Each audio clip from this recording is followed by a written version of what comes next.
Good evening friends. आज मैं आपके सामने दो बहुत इंपॉर्टेंट इन्फॉर्मेशंस लेके आया हूँ। होपफुली शायद आप लोगों को पता चल भी गया होगा। कल यानी कि 29 मार्च 2023 ईडी ने एक और बहुत बड़ी कार्रवाई करी QNet and Bihan direct selling के ऊपर, और उनके 137 करोड़ रुपीज़ उन्होंने एक रेड किया और सर्च में उनको 137 करोड़ रुपीज़ मिला। और ये सब चीज़ें हुआ, उन्होंने उसको फ्रीज कर दिया है। और हैदराबाद में 4 लोकेशंस पे एंड 3 ऐसे लोकेशन जो बेंगलुरु में है। तो ये एक बहुत बड़ा एक्शन था इंडिया गवर्नमेंट की तरफ से, ईडी की तरफ से। पहले भी ईडी ने बोला हुआ था कि इस जो search operation as well as investigation वो ऑनगोइंग है, वो स्टॉप नहीं हुआ है। लेकिन क्यूनेट करने वाले लोग उसके बाद भी 17 जनवरी को जो फर्स्ट इनका एक्शन हुआ था उसके बाद भी ये लोग इसी तरह लोगों को ट्रैप करते जा रहे थे और लोगों को ये बहला रहे थे कि ऐसा तो होता रहता है कंपनियों में, बट इससे वो बाहर आ जाएगी। लेकिन ऐसा कुछ भी नहीं है। इन्फोर्समेंट डायरेक्टरेट बहुत स्ट्रिक्ट एक्शन ले रही है। और सबसे इम्पॉर्टेंट बात है इस रेट में वो ये है कि PMLA ये एक होता है जिसमें होता है कि आपका मनी लॉन्ड्रिंग में होता है, जो प्रिवेंशन ऑफ मनी लॉन्ड्रिंग, उसके अगेंस्ट में ये लोग सारे सर्च ऑपरेशंस एंड इन्वेस्टिगेशन कर रहे हैं। तो क्लियरली वो डिक्लेयर कर रहे हैं कि बिहान डायरेक्ट सेलिंग जो है ये जो कि प्राइवेट लिमिटेड कंपनी है और ये इस तरह की चीटिंग कर रही है और जो प्रोडक्ट बेच रही है बहुत एक्सपेंसिव और पॉन्जी स्कीम की तरह पूरा काम कर रही है, और जो कि money circulation and money laundering है।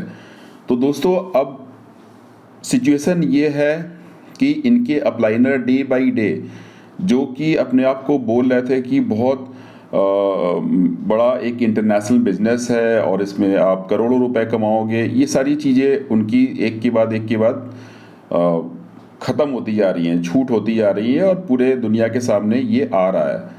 तो जिनको नहीं पता है, जो कि गांव में है, अभी मैं ऑब्जर्व कर रहा हूँ कि धीरे धीरे इनका जो क्यूनेट का जो पूरा एक फ्रॉड है वो धीरे धीरे नॉर्थ ईस्ट की तरफ बढ़ता जा रहा है, नागालैंड की तरफ चला गया, मणिपुर मिजोरम पहले भी था लेकिन अभी कुछ ज़्यादा तेज़ी से जा रहा है। तो दोस्तों जो भी पेपर पढ़ता है या इसको फॉलो करता है या जो भी आपके पास आता है और बोलता है कि भाई बहुत अच्छा बिजनेस है, इंटरनेशनल बिजनेस है, you can earn millions in a month, तो आप तुरंत समझ जाओ और चेक करना शुरू कर दो गूगल पे। आपको बहुत सारी चीज़ें मिलेंगी, बहुत सारी इन्फॉर्मेशंस मिलेंगी। तो ये एक बहुत बड़ा एक्शन था। अभी इस एक्शन से हुआ क्या, मैं आपको ये बता देता हूँ। इससे ये हुआ कि जहाँ जहाँ पे भी पुलिस FIR लॉन्च नहीं करना चाह रही थी, अगर आप इस लिंक को और इस ईडी के एक्शंस को उनको दिखाओगे तो पुलिस तुरंत तैयार हो जा रही है FIR लॉन्च करने के लिए। अभी लास्ट वीक में 2 FIR जो कि बड़े दिन से पेंडिंग था वो 2 FIR हो गया। एक तो महाराष्ट्र में थाने में, मैं उस पर अभी बाद में बताता हूँ कि उस FIR में क्या हुआ, और दूसरा एक बनारस में।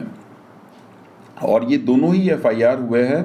बेसिकली पुलिस बहुत पुलिस के रिजेक्शंस के बाद कंटिन्यूसली मेरा फॉलोअप एज वेल एज जो विक्टिम है उनका फॉलोअप, दोनों के फॉलोअप से ये चीज़ पॉसिबल हो सकी। महाराष्ट्र में जो थाने में हसनपुर जगह है वहाँ पे जो ये FIR हुई है, सबसे इम्पॉर्टेंट चीज़ है, आप लोग इसको बार बार रिपीट करके देख लीजिएगा। उसमें जो सेक्शंस लगी है वो सेक्शंस बियॉन्ड द एक्सपेक्टेशन था। मैं सोच नहीं सकता था, मैंने ट्राई बहुत करी थी, लेकिन सेक्शन उन्होंने बहुत ज़बरदस्त ना करके भी उन्होंने लगाई, जिसमें से 420 406 तो है ही है, ये मोस्टली सब जगह लग रहा है। उसके अलावा 506, 34 एंड 2 बहुत ही स्पेशल सेक्शन है जो कि 66C एंड 66D जो कि IT एक्ट के अंतर्गत आता है। तो ये दोनों सेक्शंस भी पुलिस ने लगाया और हम लोग चाह भी रहे थे। पहले तो पुलिस ना कर रही थी, बहुत फॉलोअप करने के बाद, बड़ी रिक्वेस्ट करने के बाद ये 2 सेक्शंस भी लगाया गया है। अब इसमें होता क्या है कि जो भी अप्लाइनर था उसके ऊपर तो पूरी तरह से ये बहुत हाई प्रेशर बैठेगा पुलिस का, क्योंकि इसमें IT एक्ट के अंतर्गत लगा है और उसके ऊपर प्रेशर बहुत इमीडिएटली उसके ऊपर बैठेगा और उसको पैसे तुरंत वापस करना पड़ेगा। पैसे तो खैर वैसे भी वापस करेगा अपलाइनर, लेकिन इस सेक्शन में बहुत कड़ी कार्रवाई होगी उसके ऊपर। तो दोस्तों ये जो सेक्शंस हैं इसका बहुत वैल्यू है। Basically we people are completely layman. अगर हम कानून की बात करें या सेक्शंस की बात करें तो नॉर्मली लोग नहीं जानते हैं। लेकिन होता क्या है, ये इंसिडेंट्स भी तो बड़े लिमिटेड लोगों के साथ ही, बहुत ही कुछ लोगों के साथ ही तो होता है। तो हमें फिर बहुत चीज़ें तो हमें बहुत सारी चीज़ें नहीं पता होती हैं, लेकिन फिर हम आज के टाइम पे इंटरनेट के थ्रू उन चीज़ों को हम पढ़ते हैं और समझने की कोशिश करते हैं। तो अगर आप लोग जो वो सारे विक्टिम्स जो ट्राई कर रहे हैं, बहुत हार्ड एफर्ट लगा रहे हैं एफआईआर करने के लिए, उनसे मेरा एक ही रिक्वेस्ट है कि आप पुलिस को एफआईआर का रेफरेंस दीजिए और बताइए कि आईटी एक्ट में भी आपके सेक्शंस उसमें शो करें, क्योंकि 420 406 थोड़ा सा वीकर सेक्शन है, लेकिन ये सेक्शंस भी अगर लगेंगे तो बहुत स्ट्रॉन्ग केस बनेगा अपलाइनर के ऊपर। एंड वन मोर थिंग, इसमें क्यूनेट को भी पार्टी बनाइए। कुछ लोग क्यूनेट को पार्टी नहीं बना रहे हैं। मेरा हमेशा से लोगों का कहना है कि आप अपलाइनर को तो बनाइए एज वेल एज क्यूनेट को भी इसमें पार्टी बनाइए इस एफआईआर में। और आज सुबह सुबह मुझे ये भी पता चला कि हैदराबाद में इस इंसिडेंस के बाद ये जो रेड हुई है, ईडी की रेड हुई है, उसके बाद आज सुबह 2 एफआईआर और लॉन्च हो गए हैं हैदराबाद में। तो हैदराबाद में जो भी है, तेलंगाना के साइड में जो भी है, वो सारे इन एफआईआर्स का रेफरेंस दे करके पुलिस को आप रिक्वेस्ट कर सकते हैं एफआईआर लॉन्च करने के लिए।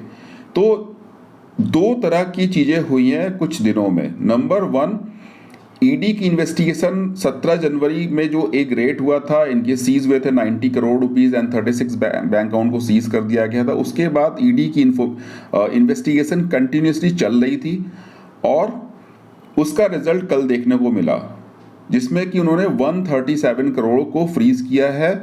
और ये हैदराबाद में 4 जगह पे और बेंगलुरु में 3 जगह पे ये हुआ। उसके बाद ईडी ने अपने ऑफिशियल साइट में क्लियरली लिख दिया है कि अभी भी इन्वेस्टिगेशन ऑनगोइंग है, ये बंद नहीं हुई है।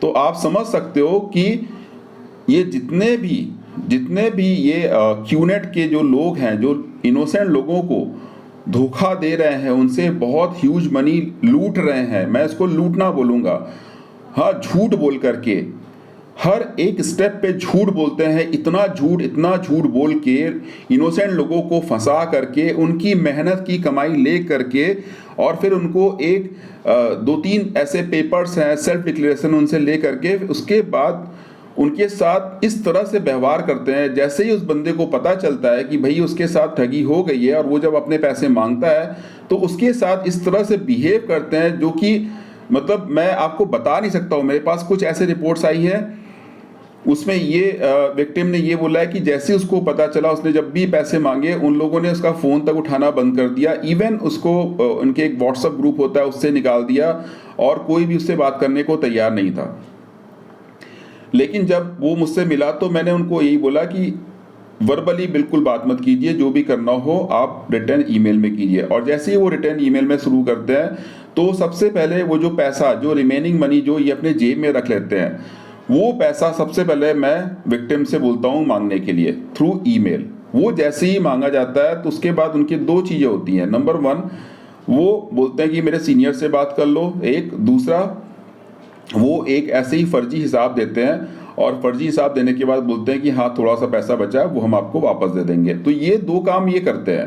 जैसे ही मेल और सीसी में आप सारे पुलिस हायर्स ऑफिसर्स को रख करके आप मेल करते हो, तो ऑल द विक्टिम्स, आप सबसे मेरा यही है कि यही कहना है कि आप लोग जैसे ही आपको रियलाइज होता है, आपको कुछ भी नहीं करना है, आप सिर्फ ईडी के साइट पे जाके देखिए कि क्या हो रहा है, आपको पता चल जाएगा। और उसका लिंक निकाल करके, उसका प्रिंट आउट निकाल करके पुलिस से रिक्वेस्ट कीजिए कि सर पूरे ऑल ओवर इंडिया में ये फ्रॉड कर रहे हैं और बहुत ज़बरदस्त तरीके से फ्रॉड कर रहे हैं, और हर जगह एफआईआर लॉन्च हो रही है अपलाइनर्स और क्यूनेट के जितने भी हायर अथॉरिटीज़ हैं उनके लिए। तो आप हमारा भी एफआईआर लॉन्च कीजिए और सेक्शंस ये लगाइए।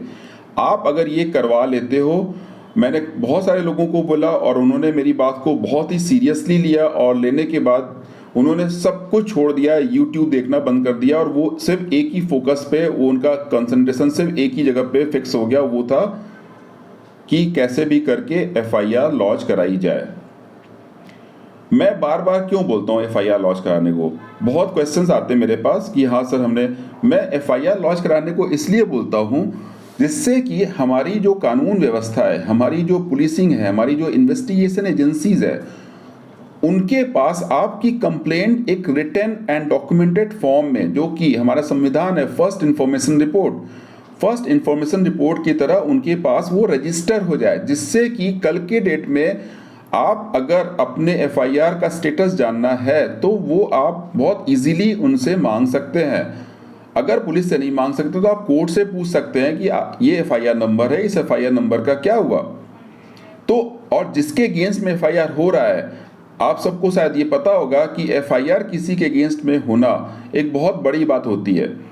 तो देखा ये जा रहा है कि जो भी लोग एफआईआर करा ले रहे हैं, जिनका भी एफआईआर हो जा रहा है, थोड़ा सा लेट हो रहा है, किसी का जल्दी हो जा रहा है, तो अप्लाइनर इमीडिएटली पैसे वो देने के लिए रेडी हो जा रहा है। और मेरे मैक्सिमम केस जो सॉल्व हो रहे हैं आज की डेट में, बहुत केसेस सॉल्व हो गए और वो सारे cases 7 day and 30 days over होने के बाद, हाँ किसी के 6 महीने, किसी के 1 ईयर हो गए, उसके बाद भी सॉल्व हुए और पैसा विक्टिम को पूरा मिल गया है। वो सिर्फ इसलिए हो पा रहा है कि ब्लाइंडली वो मेरे इंस्ट्रक्शंस को फॉलो कर रहे हैं और वो पुलिस हायर अथॉरिटीज से मिल रहे हैं, फॉलो अप कर रहे हैं और अपनी बात अच्छे तरीके से रख रहे हैं उनके सामने और अपने एफआईआर को लॉन्च करा रहे हैं। This is the only thing, this is the only way. If you really want back your money from these fraudsters, तो आपको एफआईआर करा, you need to launch your FIR, which is very important part for this all this incidents. क्योंकि आपके साथ घटना घटी है, आपके नियर वन ने, आपके दोस्त ने, आपके चाइल्डहुड फ्रेंड ने, आपके ऑफिस कलीग ने, आपके बॉस ने या आपके रिलेटिव में से किसी ने आपको बहुत तगड़ा चूना लगाया है चूना ही लगाना बोलूँगा, क्योंकि आपने तो ट्रस्ट करके उसको पैसे दे दिए और उसने आपको बड़ी बड़ी टर्मिनोलॉजीज का यूज़ किया। इंटरनेशनल बिजनेस है, हम बड़े बड़े ब्रांड्स के साथ एसोसिएटेड हैं, करना कुछ नहीं है, you can earn millions in a month. हाँ, आप 2 साल काम करो, आपको बहुत चारों तरफ से पैसे गिरने लग जाएंगे। ये सब बहुत सारी चीज़ें बोलते हैं, मीटिंग्स होती है, बुक्स पढ़ो, हाँ, डोंट डीमोटिवेट। बहुत सारे नेगेटिव लोग बात करते हैं, बट उनसे अगर आप एक्चुअल चीज़ पूछ लोगे कि भैया काम क्या करना है ये बता दे, सीधे सीधे वो बोल देते हैं नहीं वो सब समझ में आ जाएगा, वो बाद में पता चलेगा। तो भाइयों मैं आपको ये बता रहा हूँ, उनसे अगर किसी ने भी लॉजिक से कोई क्वेश्चन पूछ लिया तो वो आंसर देना ठीक नहीं समझते हैं। तो और दूसरी बात बुक्स पढ़ने की, तो ये जितने भी बुक्स के मैटर्स होते हैं ये सारे आपको इंटरनेट पे भी मिल जाएंगे। और सबसे बड़ी बात है कि सारा कुछ जो भी होती है, इनकी मीटिंग्स, इनके इंटरव्यूज़, हाँ सो कॉल इंटरव्यूज़ मैं बोलूँगा, ये सब बहुत एक ड्रामा का पार्ट होता है। जैसे चिड़िया को फंसाने के लिए जाल बिछाया जाता है, तो इनके भी जाल होते हैं, उसका पूरा सेट स्क्रिप्ट होता है, उसी स्क्रिप्ट पे ही चलते हैं ये। इनको ट्रेनिंग में बताया जाता है किस तरह से आपको फंसाना है किसी इनोसेंट लोगों को, इनोसेंट पर्सन को, और उससे किस तरह से पैसे ले रहे हैं। तो वो सारा कुछ एक वर्चुअल होता है, एंड जो रियल होता है वो होता है पैसे ट्रांसफ़र। बाकी सारे हवा में होती है, सारी बातें हवा में होती है, लेकिन एक बात सिर्फ रियल में होती है, वो होता है कि आप उनको लाखों रुपए ट्रांसफ़र करते हो, वो रियलिटी में होती है। तो दोस्तों बहुत संभल के रहिए, specially for north east people, because जहाँ तक मेरी बातें होती हैं कंटिन्यूसली, तो लगता है कि सच में उधर के साइड के लोग काफ़ी इनोसेंट हैं और उनको नहीं पता, बहुत ही कहने का मतलब है उनको इजीली कोई इस तरह से ट्रैप कर सकता है और उनसे पैसे ले सकता है। तो बेसिकली नागालैंड, मणिपुर, मिजोरम, गुवाहाटी, इन सब एरियाज़ के अपार्ट फ्रॉम दिस थिंग और भी सिटीज़ हैं। तो मेरा बस यही कहना है कि आप लोग से अगर कोई कुछ भी बोले तो उसको सुन लो, लेकिन पैसा अगर आपको जब मांगते हैं तो उसके बारे में आप काफ़ी बार सोचिए, बहुत बार आपको सोचना पड़ेगा, बिकॉज एक बार आपका हाथ से पैसा चला गया तो फिर उसको निकालने में बहुत ज़्यादा आपको एफर्ट्स लगाने पड़ेंगे। तो दोस्तों आपको एक चीज माइंड में रखनी है, only one thing you should keep in your mind, which is ED का एक्शन बहुत तेजी से चल रहा है। कोई भी आप लोग होपलेस मत होना। जो भी फाइट कर रहे हैं पुलिस में एफआईआर कराने के लिए या किसी और तरीके से लिख करके फाइट कर रहे हैं, उनको होपलेस होने की ज़रूरत नहीं है। होपफुल रहिए, बिकॉज इंडिया गवर्नमेंट को समझ में आ गया है बहुत जल्दी इनकी दुकानें यहाँ से बंद होने वाली हैं। उखाड़ के फेंक दिए जाएंगे पूरी की पूरी, ये जितने भी इनका लस्टम पस्टम है ना, सब उठा के यहाँ से फेंक दिया जाएगा। और इस पे काम बहुत चल रहा है, बहुत तेज़ी से चल रहा है और वो दिख भी रहा है। अदरवाइज जनवरी और मार्च के बीच में दो रेट और इतना ह्यूज मनी रिकवर करना और फ्रीज करना ये नहीं होता अगर ऐसा नहीं होता। वो कंबाइंड है, जितने भी विक्टिम्स हैं, जितने लोग भी आप लोग मेल्स कर रहे हैं बहुत सारे हायर डिग्नेटरीज को, तो वो सब मेल्स को पढ़ा जा रहा है और उस पर बहुत एक्शंस हो रहा है जो कि सामने भी दिख रहा है। तो अभी तो 36 एफआईआर से हैदराबाद का बोला जा रहा है, लेकिन ऑल ओवर इंडिया में अब तो मैं ये बोल सकता हूँ हाँ, यहाँ पे वेस्ट बंगाल एंड गुजरात में अभी तक कोई भी एफआईआर लॉन्च नहीं हो पाई है जहाँ तक मेरी नॉलेज है। जो मुझे नहीं पता उसके बारे में मैं नहीं बोल सकता हूँ, बट जितना मैंने एफर्ट किया है और जितने मेरे अभी विक्टिम्स हैं वेस्ट बंगाल और गुजरात के, वहाँ पे अभी भी एफआईआर लॉन्च नहीं हो पाई है। लेकिन होपफुली वहाँ पे भी लॉन्च हो जाएगी, इस एक्शन के बाद तो ज़रूर हो जाएगी। तो आप लोग बिल्कुल कूल रहिए, शांत रहिए और चीज़ों को बहुत ही अच्छे तरीके से मॉनिटर कीजिए एंड अपने कोशिश को बनाए रखिए, जिससे कि आपकी चीज़ों को पता रहे कि हाँ ये अगर हो गया, एफआईआर लॉन्च हो गया तो डेफिनेटली आपको आपके पैसे मिल जाएंगे। किससे मिलेंगे डजेंट मैटर, लेकिन हाँ मिल जाएंगे। ये मैं बहुत ही जिम्मेदारी के साथ मैं आप सबको बोलूँगा। आज का वीडियो सिर्फ इस 2 इन्फॉर्मेशन के साथ था। नेक्स्ट टाइम मैं आऊँगा कुछ और टेक्निकल बातों को लेकर के, टेक्निकल रिगार्डिंग द जो हमारे सेक्शंस को लेके है, क्या क्या सेक्शंस लगने चाहिए और वो सेक्शन लगने के बाद क्या होगा। दोस्तों बने रहिएगा। Thanks to listening me, thanks to watching my YouTube channel and मेरे जितने भी सब्सक्राइबर हैं और जो नहीं भी है, मेरी बातों को अगर आपको लगता है कि हाँ कुछ लॉजिक है या इससे हो सकता है, तो डेफिनेटली उस चीज़ को आप फॉलो कीजिएगा, आप देखिएगा, you will get the result very soon. Thank you very much.